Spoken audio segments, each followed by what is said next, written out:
Hey everybody, it's me, Angel Benton, and it is time for another edition of Angel Sudsy Recap, where we delve into the world of daytime television and we do a few reality shows on the side.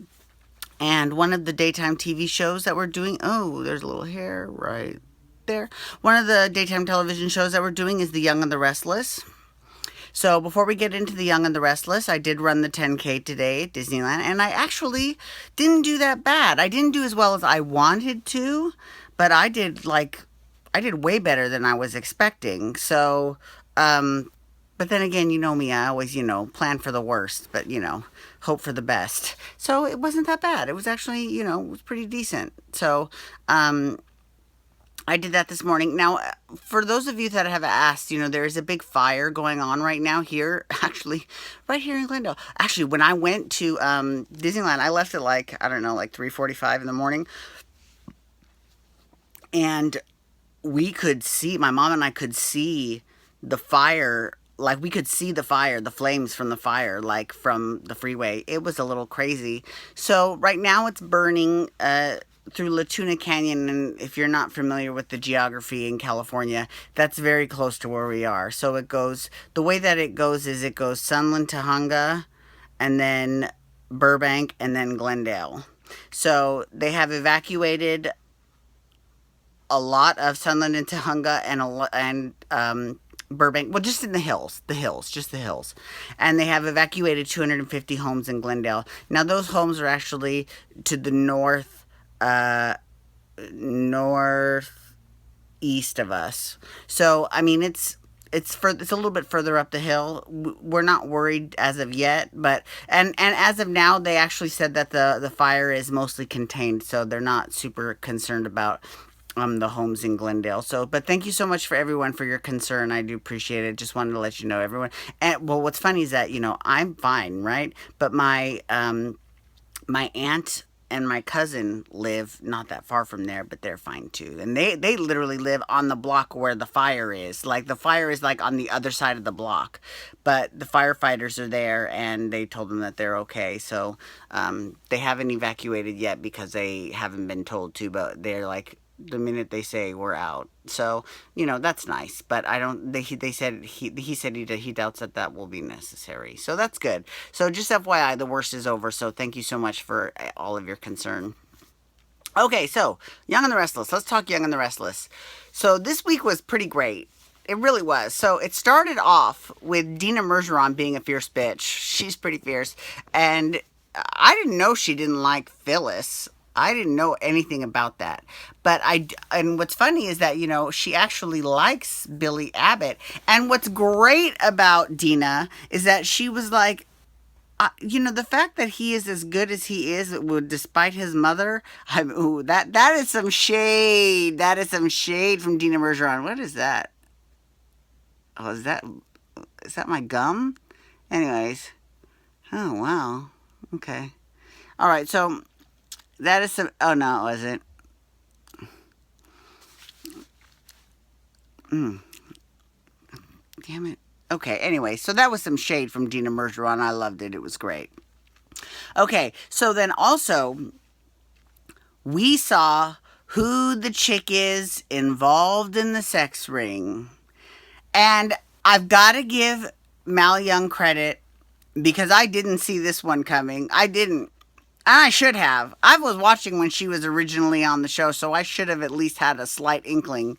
But it's Alice, Cassie's adoptive mother, that Nick and Sharon took Cassie from 30 years ago. I mean, it was great. No, it was more like 20 years ago, but still, it was.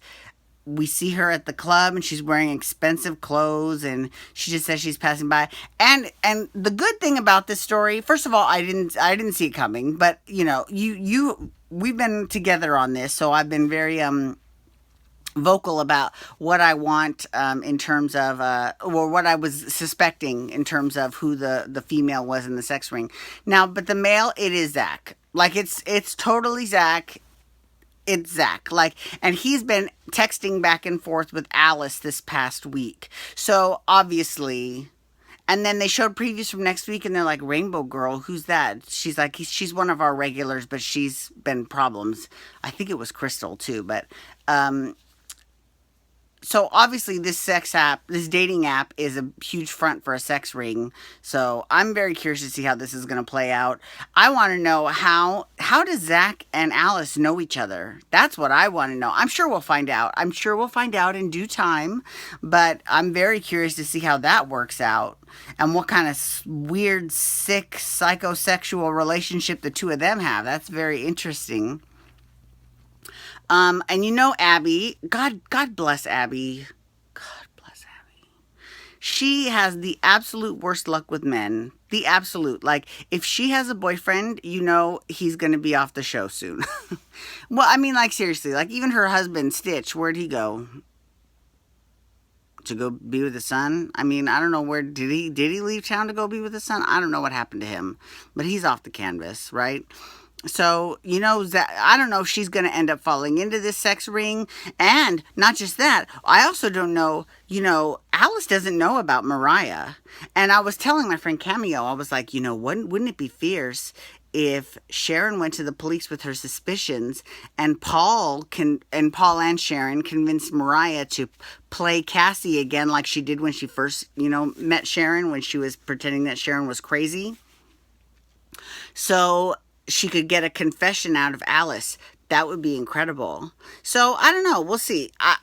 It's a good story, at least in terms of the twists and turns. I enjoy it. I'm having a good time with that. So I've got to give the writing team for the show credit, because I did not see that one coming, and that is a very good thing, because that's what you want to always say on soaps. I didn't see that coming. I didn't. So good for you that, you know, it's Alice, and that's also good too, because, you know, I don't want Farrah part of the sex ring. I like Farrah the way she is. Hint, hint. Okay. So, oh, and Ravi. So here's Ravi. Here's the one thing that kind of bothered me about Ravi this past week is that Ravi met Victoria, right?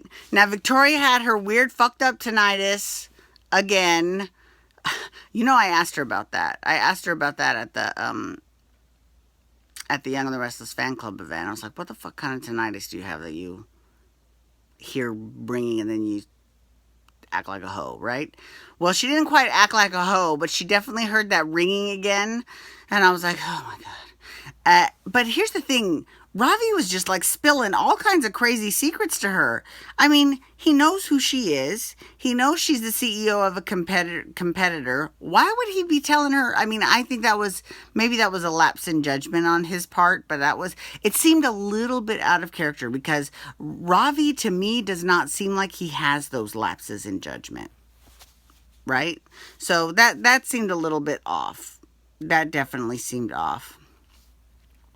Nick and Victor went at it again. This time, they weren't fighting physically this time, but, you know, they're fighting over Faith. And Faith, you know, here's the thing about Faith. I love me some Faith. Actually, you know, in real life, Faith's mom is beautiful. She looks like Aubrey O'Day from Danity Kane. She looks just like her. It's kind of scary. But, so here's the thing, that's in real life. So here's the thing, Faith is a little bit kind of being written as a one-note character, right? Because, you know, she had issues with Bailey, remember Bailey? She had issues with Sage, remember Sage? And now, all of a sudden, now she's got issues with Chelsea, even though she was fine with Chelsea before when she was married to Adam and she was just her aunt. So and Connor's mom. I mean, it just seems like it might not be that much of a stretch for the character, but I would hope that the character would have matured a little bit. But you know what? I will give Nick credit, because Nick was like, you know, it might be my fault because we've capitulated to her one too many times. And that might be true. That might be Nick and Sharon's fault, why she's a little bit so headstrong and determined to get her way all the time. But she might have a little bit of Victor in her too. I'm just saying. Anyways, I do want to say thank you so much for logging on today. I do appreciate it. Please feel free to follow me on Twitter and Instagram at Angel Benton. And you can hashtag YR to talk Young and the Restless, or you can hashtag GH to talk General Hospital. Tomorrow's a half marathon. We'll see how it goes because I've got I don't have a huge injury, but you know that blister I was telling you about on my foot?